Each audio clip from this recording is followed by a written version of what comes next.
आपण सध्या मुलुंड कॉलनीमध्ये आहेत. या ठिकाणी मनसे पदाधिकारी एक दिवस लाक्षणिक उपोषणाकरिता बसले. आपण या ठिकाणी पाहू शकतो की 500हून अधिक लोकांवरती गुन्हे दाखल करण्यात आले आहे. आपण यांच्याकडून जाणून घेऊया नक्की हे गुन्हे कसं करता दाखल करण्यात आले आहे. राजेशजी, आपण मूळचे विभाग अध्यक्ष आहे. एका दिवसासाठी आपण लाक्षणिक उपोषण करण्यात येतं. नक्की काय मागणी आणि काय प्रकरण आहे? मागणी आमची एवढीच आहे की जे आतापर्यंत 550 लोकांवरती गुन्हे दाखल केले ते गुन्हे ताबडतोब मागे घ्या आणि पुढे देखील आणखी इतर 1400 लोकांवरती ते गुन्हे दाखल होणार आहेत ते गुन्हे दाखल होता कामा नये. सध्या आमची हीच मागणी आहे. त्यानंतर बाधित लोकांसाठी आम्ही वेगळ्या प्रकारे रस्त्यावरती उतरणार आहोत. नक्की हा जो प्रकरण आहे, काय गुन्हा कुठल्या पद्धतीने नोंद करण्यात आला? आपण इथे किती वर्षापासून वास्तव्य करतात या ठिकाणचे रहिवासी? जे हनुमानपाडा आहे त्यासाठी आपण एक दिवसासाठी लाक्षणिक उपोषण करत आहेत, काय सांगाल? कसं आहे, आमचा जन्मच मुलुंडमधला आहे. आमचे स्थानिक पदाधिकाऱ्यांचा देखील जन्म या ठिकाणीच आहे. या ठिकाणी गेल्या अनेक वर्षापासून, म्हणजे हा जो प्रश्न आहे हा आत्ताचा नाही आहे, हा गेल्या 25 वर्षापासूनचा प्रश्न प्रलंबित आहे आणि त्या प्रश्नाला आत्तापर्यंत प्रत्येक लोकप्रतिनिधींनी बगल दिलेली आहे. त्यामुळे महाराष्ट्र नवनिर्माण सेनेचा नाईलाज, आमचा नाईलाज, कारण महाराष्ट्र नवनिर्माण सेनेची उपोषण ही पद्धत नाही, आमची पद्धत वेगळी आहे. परंतु आमचा नाईलाज म्हणून आम्ही हे शेवटचं उपोषणाचं हत्यार आमच्या या पदाधिकाऱ्यांनी या ठिकाणी उचललेलं आहे. येत्या काळात आम्ही आमच्या पद्धतीने बाकी लढा लढू आमचा. असं सांगण्यात येतं की या ठिकाणी जे रहिवासी आहे त्यांना मुलुंड पूर्वमध्ये पीएपी मध्ये घरं देण्यात येणार आहे, काय सांगाल याबद्दल? हे बघा, ही काय खरी गोष्ट आहे काय खोटी आहे हे ज्यांनी पत्र दिले त्यांनाच माहीत असेल. कारण गगराणी साहेबांना ज्या वेळेला स्थानिक आमदारांनी पत्र दिले, प्रपोजल ठेवलेलं आहे, जे टेक्निकली शक्य नाही आहे. कारण मुलुंड पूर्वेला जो पीएपी प्रकल्प येत आहे हा पीएपी प्रकल्प रस्ते कटिंगमध्ये इतर ठिकाणी बाधित झालेल्या लोकांसाठी आहे, वन विभागासाठी तो प्रकल्प नाही आहे. त्यामुळे इथल्या लोकांची दिशाभूल केली जात आहे हे स्पष्ट दिसत आहे. आपल्यासोबत अजून काही पदाधिकारी जे उपोषणाला बसतात त्यांच्याशी जाणून घेऊया. आपण या ठिकाणी किती वर्षापासून वास्तव्य करतात या ठिकाणी, का नक्की काय प्रकरण आहे?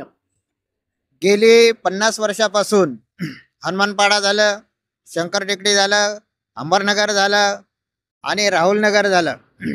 या विभागामध्ये गेली 50 वर्षापासून हे रहिवासी या ठिकाणी राहतात.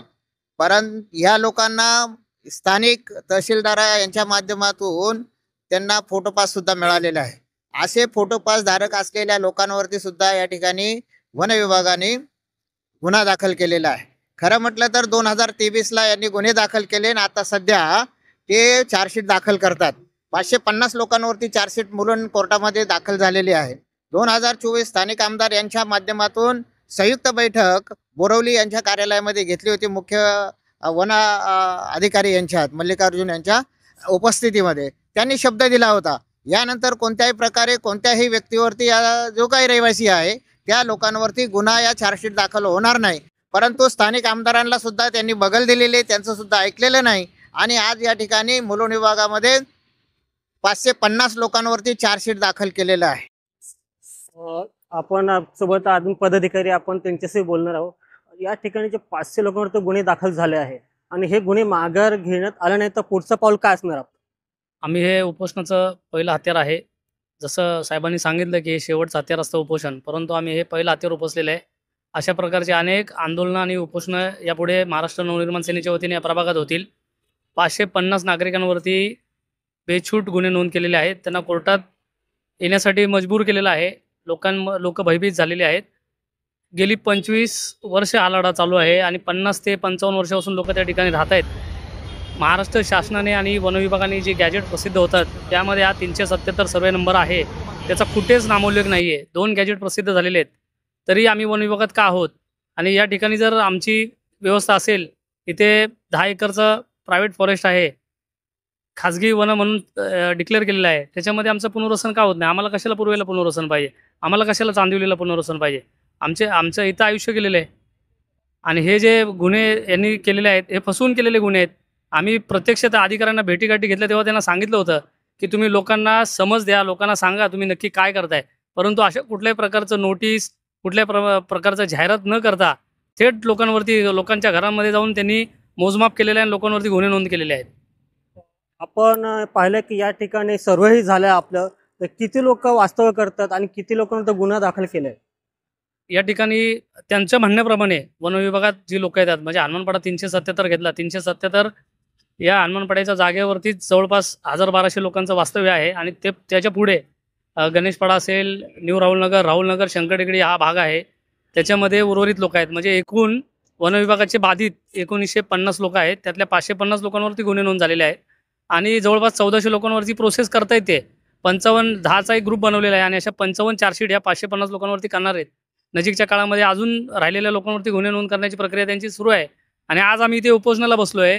परंतु मागच्या बाजूला काही वनविभागाच्या अधिकाऱ्यांकडून तोडक कारवाई होत आहेत म्हणजे घरांवरती. म्हणजे आज आम्ही उपोषणाला बसण्याची पण लाज त्यांना नाही आहे. आजचा दिवस यांनी निवडलाय कारवाई करण्यासाठी. म्हणजे हे अधिकारी जनरल डायर हिटलरपेक्षा महागडे अधिकारी आहेत. यांना शासन झालं पाहिजे अशी आमची मागणी आहे. मागच्या बाजूला एवढ्या अनधिकृत झोपड्या यांच्या आवरत असल्यामुळे होत आहेत. कितीतरी लोकांनी झोपड्या बांधलेल्या आहेत नवीन.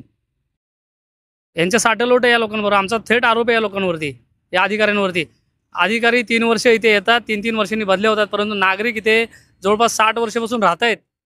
त्यांची मुलं इथून प्रदेशात गेलेली आहेत या पत्त्यावर आणि यांनी आम्हाला याच्यामध्ये ओढलेलं आहे आणि ही संघर्षाची आम्ही हा संघर्ष सुरू ठेवणार. आपण या ठिकाणी आमदार सोबत मीटिंग पण झाली, तेव्हा काय निष्कर्ष निघाले त्यावेळी? आमदार साहेब आणि जवळपास सर्वच राजकीय पक्षाची काही लोक होती, सामाजिक कार्यकर्ते होते आणि या ठिकाणचे नागरिक होते. मल्लिकार्जुन साहेब यांच्या दालनामध्ये बोरवलीला तिथे बैठक झाली होती. सर्वांच्या समवेत ही बैठक झालेली आहे आणि याचं मिनिट पण तयार आहे. याच्यामध्ये क्लिअर असं नमूद केलं होतं की पहिल्या 42 लोकांवर गुन्हे नोंद केली होती, तर ते गुन्हे रद्दबातल करावेत आणि यापुढे जोपर्यंत छाननी होत नाही, म्हणजे वनविभागाकडे जो डेटा आहे इथल्या नागरिकांचा की किती नागरिक या ठिकाणी वास्तव्याला आहेत, याची जोपर्यंत जुळवाजुळव होत नाही आणि इथले जी अत्यासत्य परिस्थितीवरती घरं आहेत यांची जुळवाजुळव जोपर्यंत होत नाही तोपर्यंत कुठल्याही प्रकारचं गुन्हे नोंद होणार नाही अशी कबुली त्या वन अधिकाऱ्यांनी आम्हाला दिली होती, मुख्य संरक्षकांनी. परंतु त्यांना फाटेवर मारून हिवाळी अधिवेशन इकडं सुरू झालं आणि इकडे यांनी नोटिसा द्यायला चालू केले. लोकांचे ग्रुप बनवून आता त्यांनी त्या पुढं कारवाई करतायत. आपण पाहिलं की या ठिकाणी जो मनमानी कारभार चालू असतात थेट आरोप करण्यात येत आहे. मनसेचं पुढचं पाऊल काय असणार आहे ते पाहणं गरजेचं असणार आहे.